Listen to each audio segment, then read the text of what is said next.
Hello, BookTube. Today I want to talk about Magic for Liars by Sarah Gailey.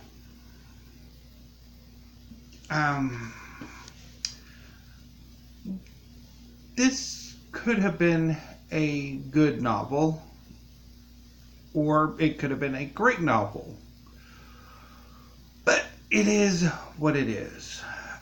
So, Magic for Liars is about is the story of Ivy Gamble, a private investigator who is hired to investigate a mysterious death at Osthorn Academy for Mages, a school for witches and wizards, although in the book they don't like that, they prefer mages, and where Ivy's twin sister, Tabitha, works as a teacher. Ivy Gamble is a muggle, basically, and Tabitha Gamble is a witch. So think Petunia Dursley and Lily Dursley. Well, Lily Potter. Petunia Evans and Lily Evans. Anyway. So, when I say this is, I did not enjoy this book. In part because the private investigator, the murder mystery, is so very, very bad and so very, very cliched. Ivy Gamble pretty much has every private investigator, private detective cliche you can throw at it from like a hard-boiled perspective. She's just wasted, she's obsessive and full of self-doubt, and she's unkempt, and there's all of these things that is just like, could it have been more original, please?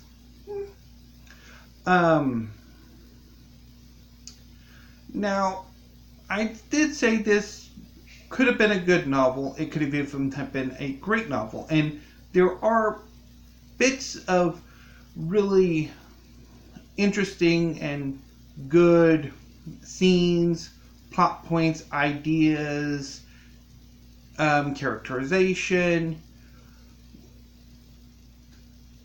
visible there, but it just never quite comes to fruition. Now, if you take the novel and kind of like separate out the various parts, the weakest link is the murder mystery.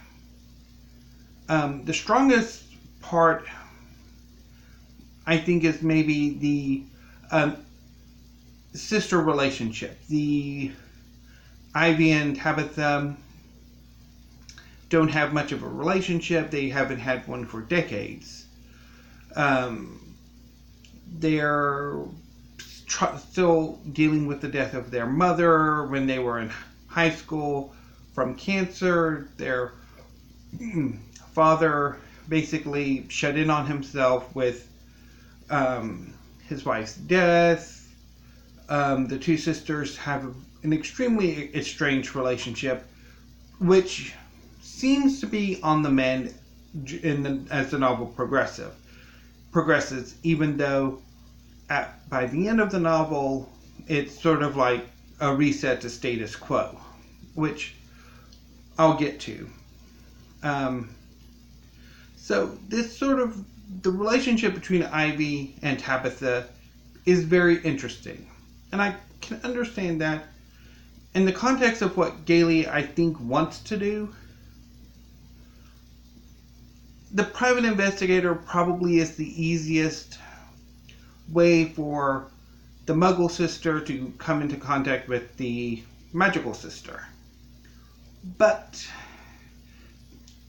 it relies on coincidences and contrivances that just, I don't know, doesn't quite work. For me, I think, besides the sister relationship, the actual most interesting idea in the book is, sorry about that if you heard that. I have a weather app on my phone, and sometimes it'll pop in and have a weather alert or something. Anyway, so the strongest idea, the thing that I actually, really enjoyed the most is the setting, the Osthorn Academy for Mages. I thought that is a brilliant concept. Rather than a staid traditional magic school like Hogwarts or university like Brakebills, this is basically an American public high school filled with teenager problems, filled with teacher problems. It's just, real. It's just, they do magic. That some of the classes are magic oriented rather than normal, muggle subject classes, although there's a mix. But that's what's really interesting is the teachers, the students, and their stories. That's really, I think, what is really sort of intriguing about this novel. But since it is a detective story, since the main focus is on Ivy and her relationship with her sister, the school does not really get as much development or attention as I think it warrants. Which is a shame, because the Dylan DeCambray is is fascinating. His sister is compelling. Her group of friends needed, I think, more development. I think there needed to be more interaction with the kids. That would have been more interesting, I think. But it is what it is.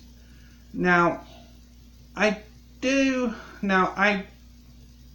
like kind of how the kind of some of the student lives sort of builds up to the conclusion, the solving of the mystery. I thought it was very well done, and probably one of the more impactful scenes in the book. But the solution to the mystery, I thought, was rather obvious. I think once you see that, okay, these events happen, and sort of, okay, so these characters have this relationship, this is the big secret that is revealed, that it becomes painfully obvious what happened, the murder, or what appears to have been murder initially. And then sort of the conclusion, which I thought was a little underwhelming. It ends very dissatisfactorily. Even though, that might have been the point, I think. I think the thrust of the novel was that there isn't going to be a happy ending or a satisfactory ending for anybody, one way or another. But the final solution to the mystery, I think, it's a bit of a cop-out, really. It's more of a cop-out than anything else. And I think that's where I really got frustrated with the book, or one of my frustrations. So, anyway. Although that said, I might not be a fan of the detective part of it.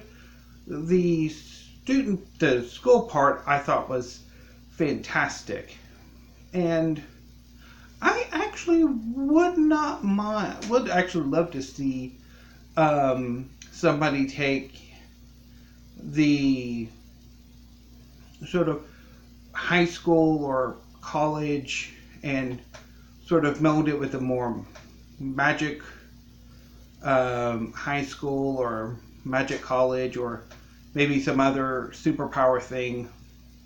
And rather than focusing more on some sort of epic narrative like you get in Harry Potter, or I think to a certain extent in the Magician trilogy, kind of like incorporate more high school problems with, I mean, still having the epic story, but incorporate those teenager problems, those teacher problems, community problems, what have you, I think would be very interesting.